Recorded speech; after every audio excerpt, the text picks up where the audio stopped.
Welcome back to ProSex Studio. I'm Brian Downs, and on this channel, as you probably know, I discuss the sexual messaging and subtext in popular films and television shows. Is the message pro-sex or anti-sex?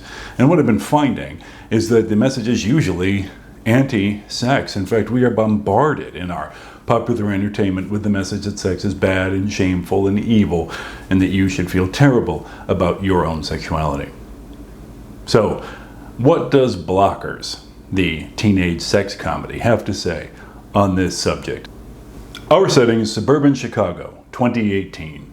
Lisa, played by Leslie Mann, Mitchell, John Cena, and Hunter, Ike Barinholtz, are three parents whose teenage daughters decide to lose their virginities on prom night.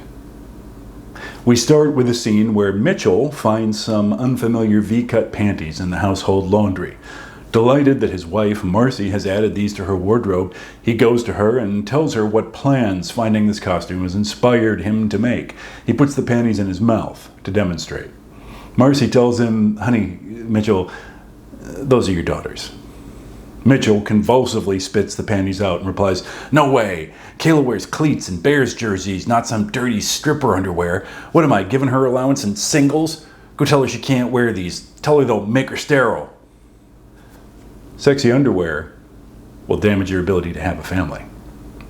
This is negative meme number one, the wanting disaster. There are 12 negative memes that are commonly repeated in popular films and television shows that are designed to drive home this message that sex is bad. The wanting disaster says that anyone who wants sex, has sex, pursues sex, is interested in sex, or manages to get some sex is going to encounter a disaster swiftly following.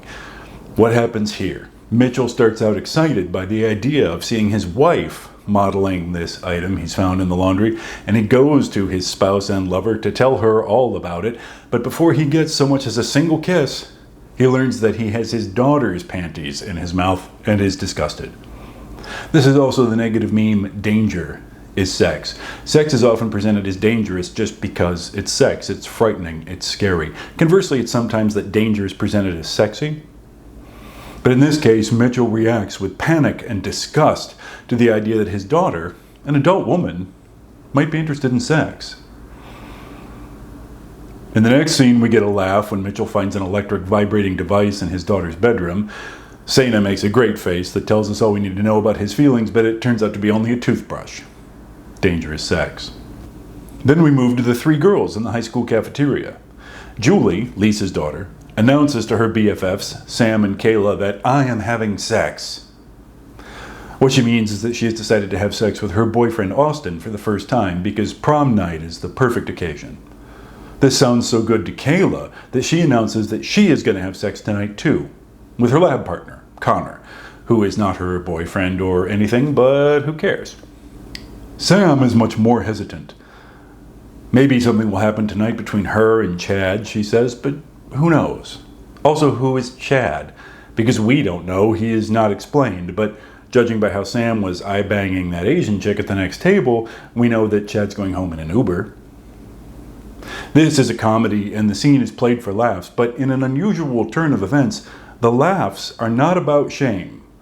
The comedy in the scene is not about how pathetic and stupid they are for having desire.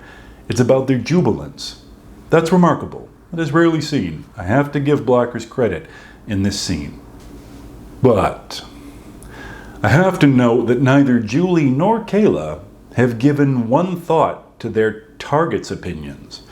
That the boys might decline them never crosses their minds. Kayla particularly simply assumes that an acquaintance from science class is hers to ride on. And Kayla and Julie agree that the two of them will be able to commemorate this anniversary with Olive Garden expeditions for years to come. Where will their boys be? Red Lobster, I guess. This is a sub-theme in my channel, bad behavior in women. Very often we see women engaging in behavior on film that we would not tolerate in men. If men did it, they would be the villains. But when women do it, it makes them the heroes. What would we think of two male characters who said, "We are going to have sex tonight with women, and we will get together for years to come to reminisce about these conquests"?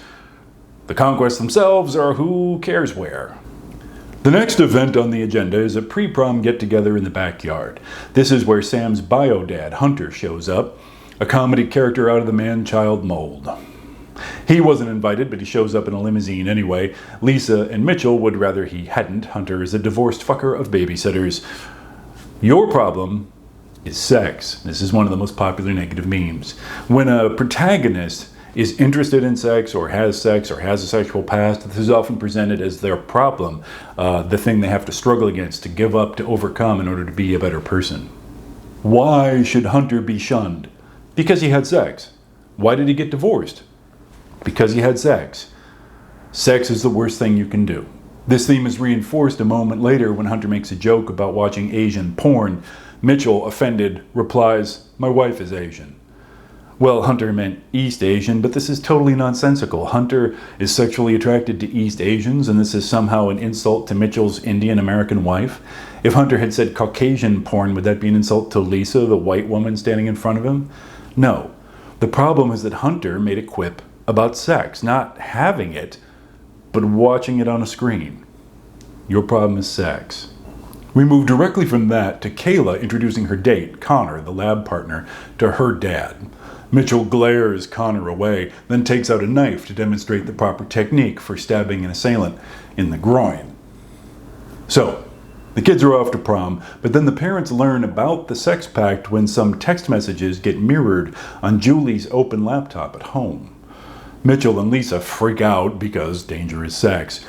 But in a hopeful twist for the forces of positivity, it's the man-child, Hunter, who tries to correct them. Sex isn't a catastrophe. It's natural. But of course, it's the man-child who has that opinion. And he loses his farce of a wrestling match to prevent them from racing off after that limo. John Cena sits on his balls. What happens to Hunter when he argues that sex is nothing to moral panic about? His sex organs get painfully squeezed. Cut to the girls at the prom, where they race out onto the dance floor to Haley Steinfeld's Love Myself, an ode to masturbation with the refrain, "Gonna love myself, no I don't need anybody else." The girls are dancing together. The music underscores that their boys are minor props in this scene. Again, I would feel a little better about these girls asserting their sexuality if their intended targets got, personalities and stuff. Sam's date, Chad, is a very minor prop because Sam is instantly trying to chat up Angelica. That's the Asian girl she was eyeing in the cafeteria earlier. We learned that Angelica is a sword and sorcery geek just like Sam is, and Angelica is publicly gay just like Sam isn't. And Angelica recently broke up with her girlfriend. That's news to Sam. It's looking like Chad's Uber has been ordered. Meanwhile, Kayla goes outside to sneak a drink with her lab partner, Connor. This is where she dials up on the bad behavior in women when she says, before I do drink this, though, I just want to let you know that I am fully planning on having sex tonight. With you. Connor. Yeah, I mean, wherever the wind blows us.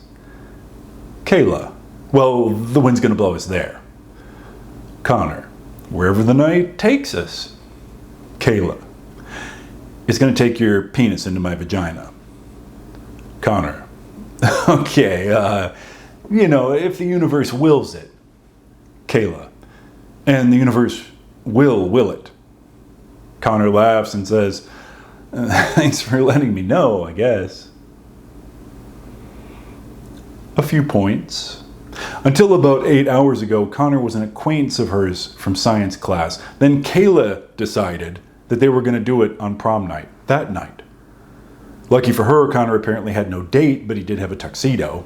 She doesn't bother to discuss her horizontal plans with Connor until prom is well underway, and she doesn't discuss it then either. She informs him 4 times. Each time he answers with ambivalence. Each time she insists again. If Connor had taken Kayla outside to inform her that his penis was headed for her vagina, would that be sparky and fun, or would it brand Connor as sinister and terrible? And notice how she approaches Connor. She does not kiss him or embrace him or touch him or whisper to him seductively. Her language isn't sexy, it's medical. She isn't making any effort to entice him. She's not trying to guide his feelings because she doesn't care about his feelings. She just tells him what is going to happen and corrects his reaction when his reaction is not a loud yes. Now the parents arrive at the prom. Hunter is still arguing, "This is so dumb, okay? Our kids are going to hate us because you are going to humiliate them." Mitchell replies, "Hunter, don't make me sit on your balls again." Hunter says, "Stop, stop, stop. This is how they're going to be remembered in high school as the weirdos whose parents dragged them out of prom because they were afraid of their sexuality. It's not something that should be feared. It should be celebrated. And we have to empower these young women. I mean, what year is it, guys? It's 2018. But hilariously, the car behind Lisa and Mitchell is bouncing up and down, and a bare butt is clearly seen through the window. Lisa and Mitchell recommit to their mission because danger is sex. We have this brief exposure to some couple of NPCs having sex, and this creates more panic. And while the kids go out the back door while the parents come in the front, that doesn't prevent Hunter from seeing his daughter, Sam, try an experimental kiss with Chad. Hunter knows that Sam is gay, even if Sam isn't quite up to speed on that yet, and he can tell from across the room that Sam was not excited by the kiss, which she slaps on Chad with no warning or context. And now Hunter joins the mission to prevent the pact. He doesn't want his lesbian daughter having heterosexual sex. He doesn't seem to have much concern for what Sam might think about it. So the parents race to the after party at Austin's house, Austin being Julie's boyfriend. Loud music is blasting, so no one hears the doorbell. When they peek in a window, they see... oh, thank God, it's just Austin's parents going at it on the couch. The party isn't here at all. The only people at home are Ron and Kathy. It was easy to mistake them for two of the kids because they are wearing a tuxedo and a prom dress. Just a little prom night role play, Ron and Kathy cheerfully explained to the people they just caught peeping in their window. They aren't angry or embarrassed in the least. Nevertheless, when Kathy declines to reveal the real location of the after party, Hunter says, "Give us the address or my giant friend is going to tear your husband's dick off."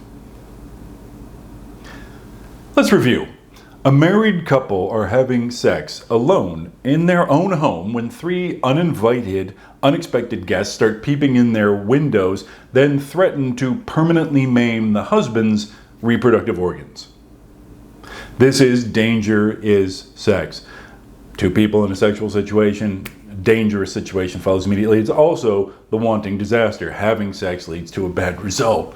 Three trespassers start peeking in your windows and threatening to rip parts of your body off. And pay attention that the threat is not to break Ron's leg. This threat is a good way to be shown the narrow end of a .357 Magnum, but Mitchell is not on board with the dick ripping, and so Hunter, Mitchell, and Lisa pursue other means to locate their daughters before it is too late. But wait a moment. When the blockers first looked in the window, they mistook Kathy for Julie, Lisa's daughter, because of similar red dresses. Mitchell commiserated with Lisa's shock. "I know this must be tough for you. I mean, if that was Kayla in there, I'd kill myself." Danger is sex. That's how bad sex is, kids. Don't do it. Mitchell is doomed to suicide unless Kayla remains pure and untouched forever, or he stops peeking in windows, whichever comes first. But the blockers are in luck. They have learned that the after party is taking place at Kyler Montero's lake house. All they need is the address, and they can get it from Mitchell's wife, Marcy. Marcy's business is home renovations, and she did the bathroom at the lake house. But when they go back to Mitchell's home to plunder his wife's paperwork, they run into Marcy herself, who does not approve of their reaction to the pact. Why should their daughters be prevented from having sex? Marcy objects to the terrible double standard where sex is an achievement for boys, but a disgrace and a disaster for girls. But our blockers are in full moral panic mode, with Lisa saying, Marcy, stop talking. Just give us the address." Marcy refuses to surrender it, but Mitchell finds it on a note card and the blockers race off to the lake house. And now the action ramps up as the film cuts between 4 scenes. An erotic one where Julie is scattering rose petals on the bed where Austin waits. An ugly one where Sam, the sci-fi geek and probably lesbian, is getting 10th level drunk on the pool deck in order to crash herself onto Chad, who looks frankly terrified. And a butt-chugging one on the front lawn where Mitchell is having a beer hose fitted into his rectum to prove his worth, even as an old person, to enter the party. Kayla is getting high with her date because it turns out that while Connor is ambivalent about sex, he's very interested in drugs. They call him the chef. But don't worry, because before anyone can get penetrated, except for Mitchell, who will not be texting that plastic tube in the morning, the cops arrive with wailers screaming, and all must flee. What did Mitchell have to do to save his daughter's innocence? He had to have an orifice penetrated in an unfun way. He makes himself into the sexual sacrifice. Danger is sex. What is the biggest obstacle he has to overcome? The lowest point he has to crawl through? Being penetrated from behind. So the girls and their boys are back in the limo, and this is where the movie collapses so completely that you wonder how it is that people were paid millions of dollars to manufacture it. Sam drank too much, so she pukes on Chad's mouth. This sets off such a chain reaction of puke fountains that it even runs the pursuing parents off the road. This is shamefully bad writing. This film trope wasn't funny when it was invented in the late 17th century, and time hasn't improved it. Watching vomit spray isn't funny. But more to the point of my channel, why did Sam drink so much? To have sex. What did these characters want? Sex. What did they get? Drenched in puke. This is the wanting disaster. So what do the blockers do now? They know that the after party has moved to a downtown hotel, but they don't know which one. So they go back to Ron and Kathy's house. Ron is Austin's dad. Austin is Julie's boyfriend. The address for the hotel will be in Ron's cell phone. All they need to do is break into Ron and Kathy's house and steal that phone. Mitchell sneaks in through the kitchen window but quickly runs into a problem. Ron and Kathy are pursuing one another through the dark house, wearing only blindfolds. Ron's dick winds up in Mitchell's face in a clear shot of male genitalia, and when Hunter slides in for the assist, he gets his naked junk very painfully squeezed by Kathy. And we get an extreme close-up of that. There's a lot to discuss here. This is delivering the same message a second time. When a married couple are having sex in their own home, it's weird, off-putting, and nut-squashing. This is a sex comedy, but the only nudity we see in the entire film are these 2 shots. The junk in the face, which Mitchell does not enjoy, and the scrotum compression in Gina Gerson's firm little hand. Always fun to see her, by the way, love her work. Which Hunter finds very unpleasant. It's okay to show the sack as long as you are hurting it. Danger is sex. This is also its villains who sex. Ron and Kathy are trying to prevent the blockers from achieving their goal, so they're villains. And in both of the scenes in which they appear, in all of the scenes in which they appear, they are having sex. So the girls, the boys, and the blockers are all headed for the high-rise hotel, one entire floor of which is devoted to the after party. Let's take this one girl at a time.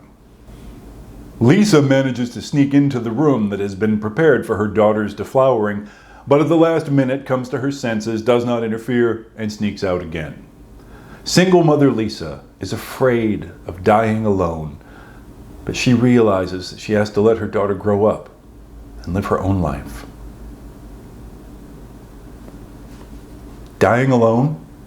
Lisa is in her late 30s with a trim figure, cut glass cheekbones, and a house in Chicago that costs $300,000 if it costs $2. Her daughter has just been accepted at UCLA, and no one is worried about the cost. Lisa is a beautiful woman with money who's about to have a lot of space and time on her hands. The only thing stopping her from having a relationship is her insanity. This is serious. People don't sex. Heroes, people with responsibilities, people who care for others, especially parents, aren't allowed to have sex lives. No, no, no, no, no, can't do that. The film could have easily included an opposites attract subplot of romance between Lisa and Hunter, but it doesn't. Notice that Hunter is not in any sexual relationship either. He's had some sex in the past, which is his problem, but he's not in a relationship now. Mitchell is married, but remember what happened when he put his wife's panties in his mouth? He was shocked and disgusted to discover that they were actually his daughters. The blockers themselves have virtually no sex lives. Serious people don't sex. Now let's talk about Kayla. You'll remember that earlier when Kayla informed her classmate that they were going to have sex, Connor did not give a clear yes.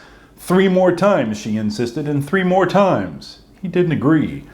Now the two of them are making out in a hotel room and Connor unbuttons his fly. "Are you ready to do this?" he asks. It looks like his opinion is now yes. What have he and Kayla been doing in the intervening hours? Gobbling every intoxicant in reach. Now that Connor is good and wasted, his opinion on these proceedings matches Kayla's. Except this is where Kayla changes course by 68 degrees and says, "No, I don't want to. We don't know each other well enough.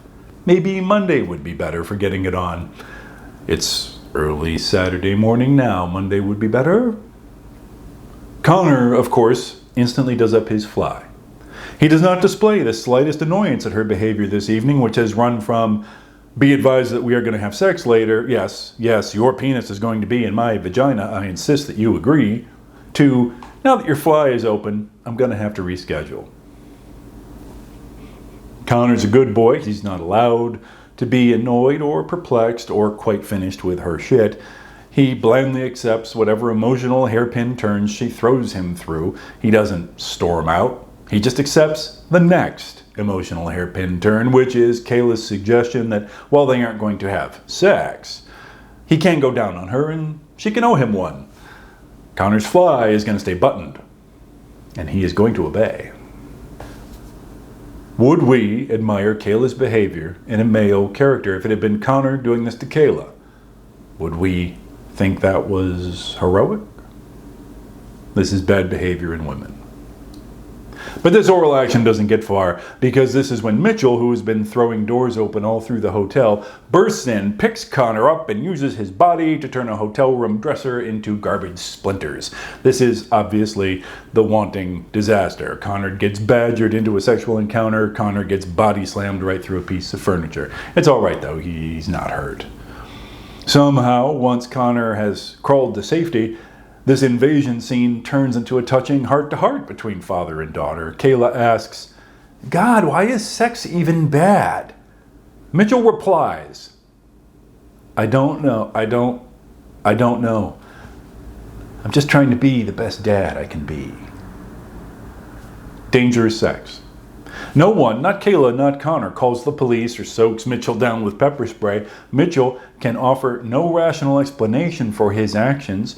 The movie is telling us that Mitchell is maybe a little too much right now, but at the core, it is all right when he smashes in on a private moment between two adults and makes a real effort to shatter one of their spines, because, after all, he's trying to prevent some sex.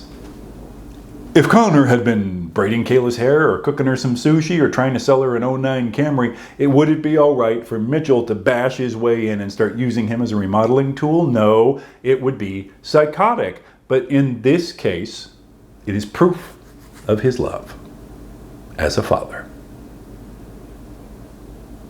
Now we finish with Sam. It seems that Chad was not too much put off when she barfed on him, so we smash cut to the two of them getting ready to get down in a hotel bed of their own. This place has a lot of rooms available on short notice. Sam and Chad are poised at the crucial moment. She has his hand on his equipment. She decides no. Chad accepts this, but she's still got his hand on him, and when he shifts his weight to move away from her, he is surprised to find himself suddenly hosing her down. Although Sam graciously laughs off this misfire, the scene is played as awkward and unappealing. There's nothing sexy about it in spite of the prominently featured orgasm.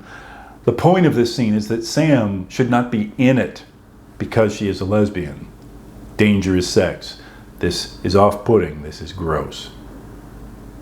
And let's talk about the very bad writing that is Chad. Chad is a goofy-looking goof in a stupid hat. He and Sam interact almost not at all during this film, except for the two accidents just discussed, the first with vomit.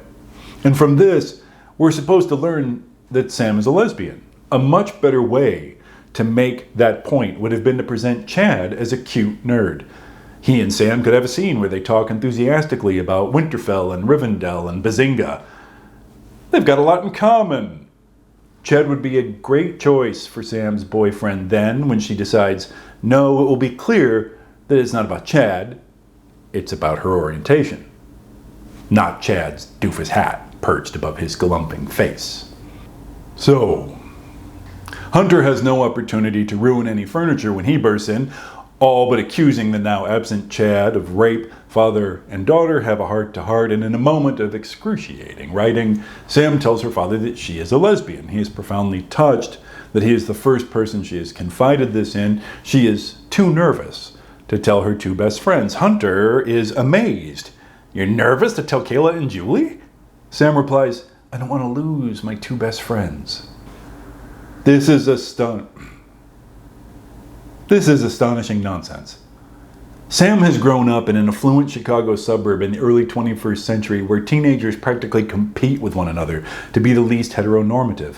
There is not 1 second of this film, not one word of dialogue that suggests that anyone has ever objected to anyone's sexual orientation. Angelica, Sam's lesbian classmate, seems to face no headwinds. So why is Sam's homosexuality presented as this big issue? Hell, her dad knew before she did. Her sexuality is presented as this big, terrifying issue because danger is sex. Why should we view her fear that her friends would reject her as anything but delusional? We don't have one atom of evidence to suggest that they would. Look how surprised Hunter is when Sam expresses her fear to him. But this is about orientation, which makes it about sex, and danger is sex. So all generations are reconciled, and the boys vanish directly out of the film. Connor, Chad, and Austin are barely seen again. Do Connor and Kayla make their Monday appointment? Do Julie and Austin carry on their relationship at UCLA? How do the boys feel about what has happened? Who cares? They're out. We do get a scene where Chad does a karaoke rendition of Love Myself, a musical callback to the earlier scene at the prom, but with a new meaning, because Chad has been left to love himself. While he's singing on stage, Sam and Angelica approach one another and kiss. Again, this is bad behavior in women. If boys behaved like this, would we applaud? Sam came to the prom and after party as Chad's date. Less than an hour ago, they were naked in bed together. That's what Chad knows. And now his date is publicly making out with someone else. Did Sam say to Chad, listen, this is kind of a mess, but I have finally realized that I'm gay, and I'm sorry that I made my confusion your confusion, but I shouldn't be in a relationship with you because, as I just mentioned, I'm gay. No, she didn't. She gives Chad a handy, and before the sun rises again, she's publicly sucking face with Angelica. This is the final beat of the girl's selfishness, and the movie presents it as triumphant. Chad isn't owed any explanation, and he cheerfully and obediently vanishes from the film. In the real world, you have an ethical obligation to explain to a partner, or at least notify them, that you are ending the relationship. If the camera had panned from Sam and Angelica to show us Julie's boyfriend Austin making out with Jane Doe in front of 50 witnesses, would we keep applauding? Sam admits her orientation to Julie and Kayla, by the way, both of whom instantly pledge their undying love for her, as we expected, but as friends. This is the negative meme, your friends are your family, and family doesn't sex. The most important relationships in your life are your platonic relationships with your chosen family. Angelica is a minor character here, Chad even more so. The most important relationships in her life are with her friends. Wouldn't it make sense for Sam to be romantically attracted to one of her close friends instead of a NPC? No, can't do that. Your friends are your family. And what about that NPC? Because we never see Angelica again. We never again hear her name. Do you see how this is constructed? We see Sam have a sticky failure of a bedroom encounter with a naked Chad. We see Sam kiss Angelica in front of a crowd with all their clothes on. But it cannot be proved by the text that Sam and Angelica ever become lovers. We see the wrong encounter. The right encounter probably happens off screen. In the beginning, Julie, Kayla, and Sam decided to have sex today. Only Julie succeeded. We've got a failure rate of 66%. And the movie presents their parents' parade of assaults, home invasions, and traffic violations as kind of adorable, because after all, they were only trying to prevent some sex. And the scene where several people get puked on is presented in high-pressure detail, while the sex in this story is glossed over. But Blockers hasn't done enough yet. There's a post-credits Easter egg where Mitchell and Marcy are pursuing one another through their own darkened house wearing nothing but blindfolds. Mitchell says that they can do this sort of thing, which he learned from Ron and Kathy, remember, now that Kayla is at college, implying that they couldn't while she lived at home. This is, again, serious people don't sex. When you're parents, you can't have a sex life. Or you could have easily sent Kayla to Sam's house for a sleepover once a month. But now the child is gone and Mom and Dad are getting ready to do it. They find one another, they embrace, their excitement is rising, but before anything really happens, Kayla unexpectedly walks in. She didn't notify her parents of this visit, she just walks into a married couple's home without knocking, after dark. And everyone screams in shock and terror. It's played like a scene out of a horror movie. You know why? Because people are trying to have some sex. Danger is sex. And in its last seconds, Blockers has to return to its first joke. Mitchell tries to approach his own wife in his own home, but winds up being shocked, disgusted, and humiliated when their daughter, or her panties, unexpectedly become part of the situation. Again, the wanting disaster. Wanting sex, having sex, pursuing sex leads to a very bad result. And poor Mitchell and Marcy never get any. In the end, Blockers is pretty anti-sex. I'm Brian Downs, this is Pro 6 Studio. I appreciate you taking the time to watch these videos, and I would appreciate it even more if you would like, subscribe, and share it around. All of that trains the algorithm to love me.